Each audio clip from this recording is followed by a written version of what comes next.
Matthew chapter 9.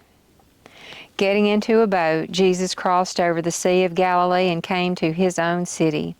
And they brought to him a paralyzed man lying on a stretcher.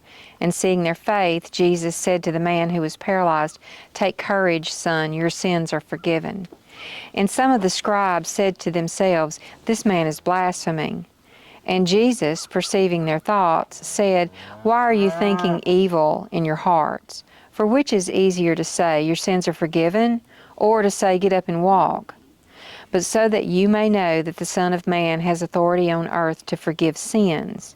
Then he said to the paralyzed man, "Get up, pick up your stretcher, and go home." And he got up and went home. But when the crowd saw this, they were awestruck, and they glorified God who had given such authority to men.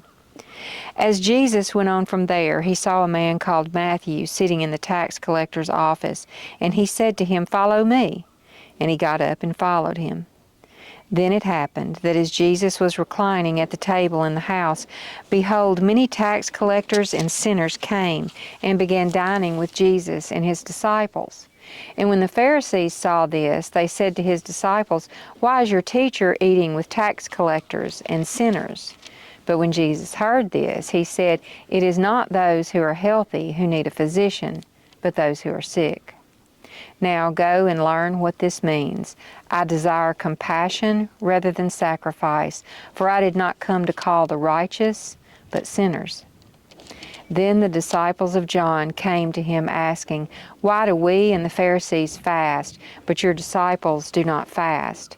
And Jesus said to them, "The attendants of the groom cannot mourn as long as the groom is with them, can they? But the days will come when the groom is taken away from them, and then they will fast. But no one puts a patch of unshrunk cloth on an old garment, for the patch pulls away from the garment, and a worse tear results. Nor do people put new wine into old wineskins. Otherwise the wineskins burst, and the wine pours out, and the wineskins are ruined. But they put new wine into fresh wineskins, and both are preserved." While he was saying these things to them, behold, a synagogue official came and bowed down before him and said, "My daughter has just died, but come and lay your hand on her, and she will become alive again." Jesus got up from the table and began to accompany him, along with his disciples. And behold, a woman who had been suffering from a hemorrhage for 12 years came up behind him and touched the border of his cloak. For she was saying to herself, "If I only touch his cloak, I will get well."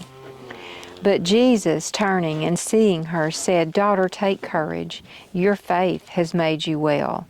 And at once the woman was made well. When Jesus came into the official's house and saw the flute players and the crowd in noisy disorder, he said, "Leave, for the girl has not died, but is asleep." And they began laughing at him. But when the crowd had been sent out, he entered and took her by the hand, and the girl got up. And this news spread throughout that land. And Jesus went on from there. 2 men who were blind followed him, crying out, "Have mercy on us, Son of David." And after he entered the house, the men who were blind came up to him. And Jesus said to them, "Do you believe that I am able to do this?" They said to him, "Yes, Lord." Then he touched their eyes, saying, "It shall be done for you according to your faith." And their eyes were opened. And Jesus sternly warned them, saying, "See that no one knows about this." But they went out and spread the news about him throughout that land. And as they were going out, behold, a demon-possessed man who was unable to speak was brought to him. And after the demon was cast out, the man who was previously unable to speak talked. And the crowds were amazed and were saying, "Nothing like this has ever been seen in Israel." But the Pharisees were saying, "He casts out the demons by the ruler of the demons." Jesus was going on through all the cities and villages, teaching in their synagogues and proclaiming the gospel of the kingdom and healing every disease and every sickness. Seeing the crowds, he felt compassion for them because they were distressed and downcast, like sheep without a shepherd. Then he said to his disciples, "The harvest is plentiful, but the workers are few. Therefore, plead with the Lord of the harvest to send out workers into his harvest."